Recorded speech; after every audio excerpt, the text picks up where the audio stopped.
Welcome to 3 point services. এই যে শ্রমিক বাবু এসেছিলেন এনার ল্যাপটপটা নিয়ে, এনার ল্যাপটপটাতে প্রবলেম হয়ে গেছিল, এসএসডি খারাপ হয়ে গেছিল মাদারবোর্ডে, সেটা আমরা এসএসডি রিপ্লেসমেন্ট করেছি 1 টিবির এসএসডি।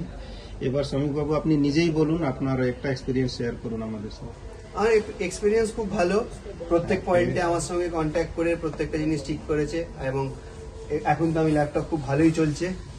থ্যাংক ইউ আপনাদের। ঠিক আছে দাদা, আর কোনো রেট ফেট নিয়ে বা কোনো এরকম সমস্যা আছে? না না না, একদম পরিষ্কার সবকিছু এবং রেটও রিজনেবল, খুবই ভালো। ঠিক আছে, কোনো প্রবলেম হলে আসবেন, আমাদের ওয়ারেন্টিও থাকে স্যার। হ্যাঁ, ঠিক আছে। Thank you.